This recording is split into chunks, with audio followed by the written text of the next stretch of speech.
we're just hurting. 9.1% unemployment rate. 9.1% unemployment rate. Post-World War II American history is on recessions. Is that the historical average post-World War II is 5 quarters for the economy to recover and surpass its pre-recession level. The longest until now has been 7 quarters. I believe we're now in our 12th quarter. And not only is the unemployment number bad at 9.1%, all of the numbers beneath it are bad. There is no, all of the indicators that tell us that the unemployment rate is going down, none of those indicators are there.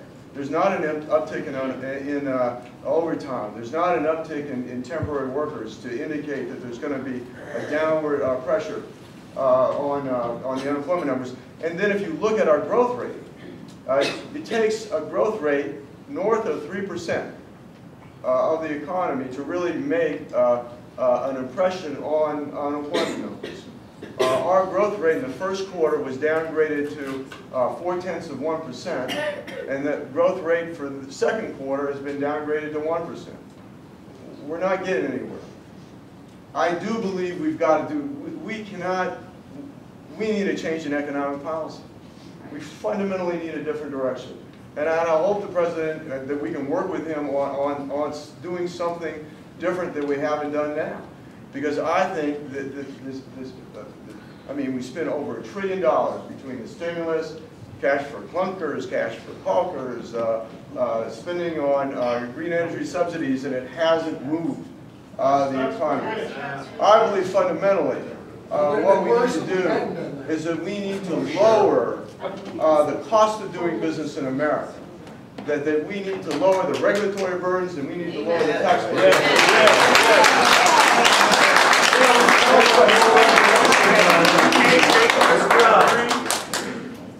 Next question, please.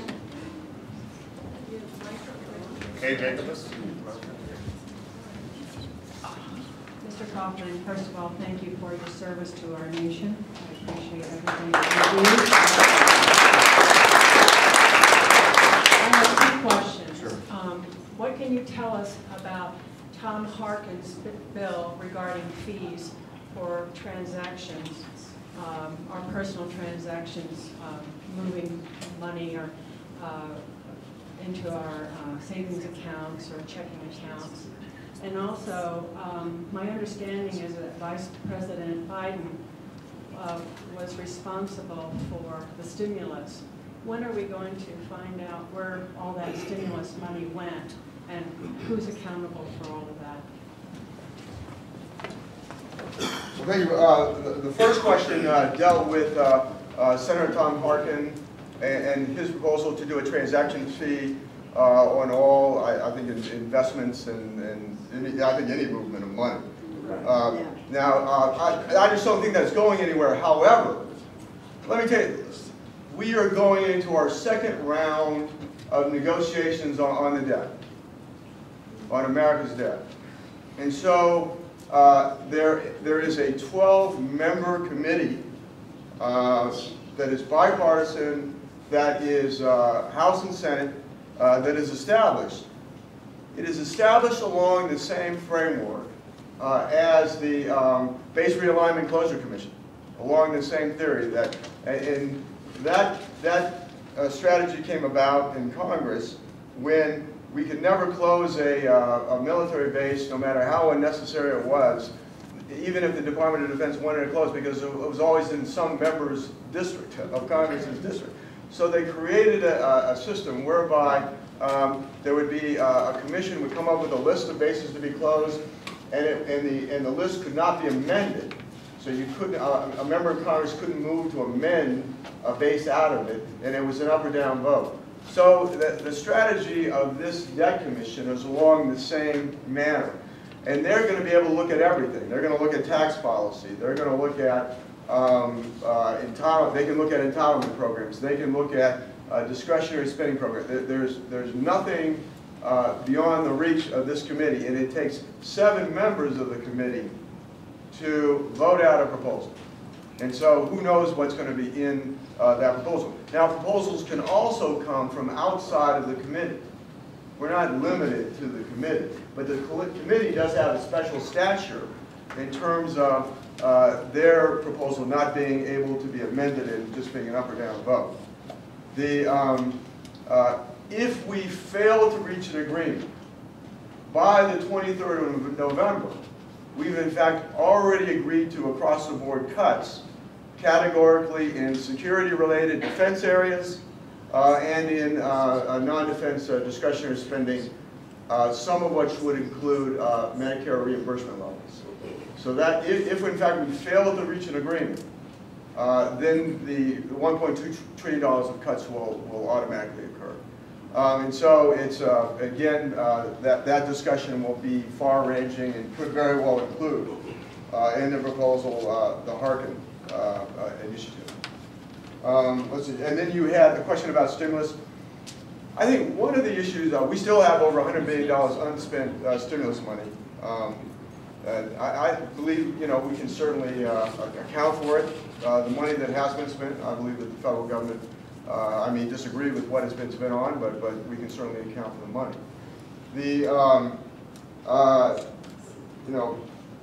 But I think that one of the problems is that the spending was not fast acting enough in the economy. I think that the actions that were taken needed to be quick acting, needed to be temporary, and needed to be targeted.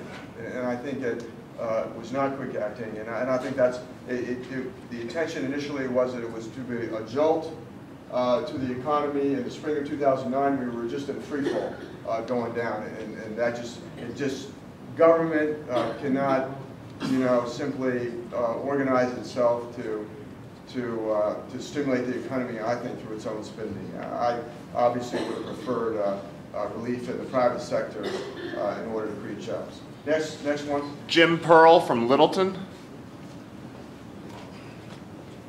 Mike, as a veteran, I thank you for your service as well. And also thank you for What service were you in? the real service, the Air Force. You guys are camping. I think you got a debate in the armed services whether that was a branch Do of your military 50 service. push-ups, let's see it. Okay, go ahead. We just push the throttle back.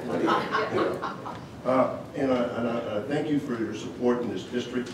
I hope that you stick to your guns and you do not compromise. I think the only salvation